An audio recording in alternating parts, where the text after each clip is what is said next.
Chester to have to face a large increase in their real estate taxes in order to pay for the street department, the sewer department, the water department, the police department, and everything else. So we need to create more infrastructure and more attractiveness for our main street and bring business into town. We don't need a new motel. We don't need any additional business out there in the hole. We need that money spent locally and tax. A lot of that tax money can also be donated to the schools. It don't have to go here. The TIF district can send that money to the schools, to the city, where it's really needed. Thank you.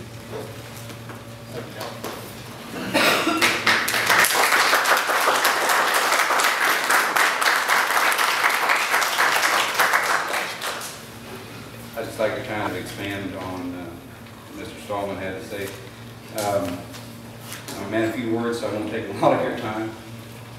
Next year will be our 30th year at the Harvest House, and I've got the gray hair to prove it. The Best Western will be 18 years. I didn't have a lot of time, but I've got some numbers together. Capital expenditures, I just did 10 years, and you can multiply it by 3 for the restaurant or 2 for the hotel, and give you, I'm combining the figures, but it gives you kind of a pretty good idea. The capital expenditures over the last 10 years are about $500,000. Payroll is about $6,735,000. Utility expenses would be over $1 million. The city would get its biggest impact from the gas, power, and water, which is $366,000. Property taxes of $448,962 over that period. Occupancy tax for the county direct is $322,260. The state direct at $397,812 for a total of $720,072 in occupancy tax. Sales tax during that time was $802,726, which is, I think you received 1%, roughly. So over $1 million a year in just those categories. I mean, that's just, you know, a brief. And we've been supported by the city a lot, and we try and give that back to the community in many ways. I feel like we've done a good job for the community, and it's a two-way street there. You know, we went into or tried to start building a motel because we saw a need through the restaurant. That project started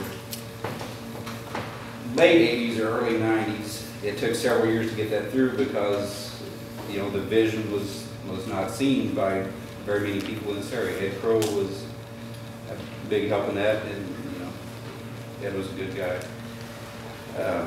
We believed in that. We were finally able to get, you know, Wayne Vista Bank, First National Bank, to assume half of that debt, and then the SBA, I think, got $20,000 in fees to cover the rest of that.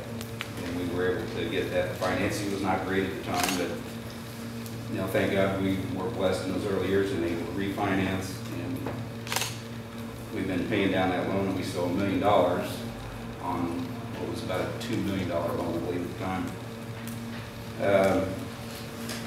You know, those early years were pretty good. It was a lucrative business, and we turned business away. And we thought long and hard about adding rooms on, and talked to a lot of people involved, and they said, yes, you have the occupancy, which was then running the upper 70s, that gave us the ability to add on rooms and still be profitable, but there was nothing to keep, you know, any of the towns around from expanding their motels, and nor would we want to. And, you know, consequently, since '94, there's been 341 rooms, you know, in this, what I would call our market area here. And each one of those has had, you know, some impact on our occupancy, which is, you know, down in the low 60s, which is normally the profit.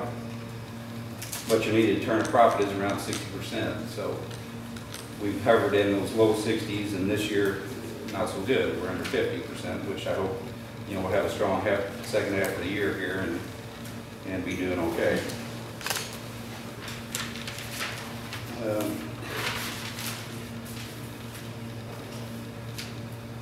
Yeah, occupancy, we started out the first year at 63%. We went from 95 to 97, we hovered in 76 to 78%.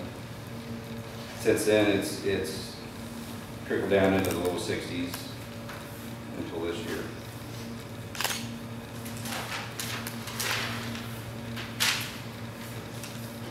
Let's see. I talked to one of the I guess the main developer in the project. He told me they were looking at 80 rooms, and I asked him how he thought that would cash flow. He said, he thought that they could run 40% and make a profit at that level. By my calculations, if they do 80 rooms and bulldoze our property, you're probably looking at 35 to 40% at the most. So how you do that project with us there is beyond reasoning for me. I'm working with Best Western tomorrow to try and get a feel for the Smith Travel Research, which is where they're getting their data.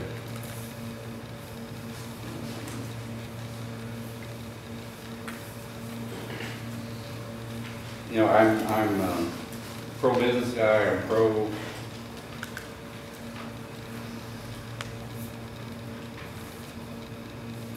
I believe competition is good for the market. We've added 341 rooms, and I don't see, for our area, for Chester, how that is going to benefit anybody. If it puts us out of business, we're paying in a lot of money, and I don't think this project will float. That's my opinion. I just ask the city to make the best decisions for the economy and the businesses here. I think that using public funds or TIF money to give special perks or special deals for other businesses is just not right and it's not fair. We haven't received anything from the city or TIF other than utility hookups. We appreciate that. The city services are great. The employees, the city staff should be commended. Thank you all. Thank you. Thanks.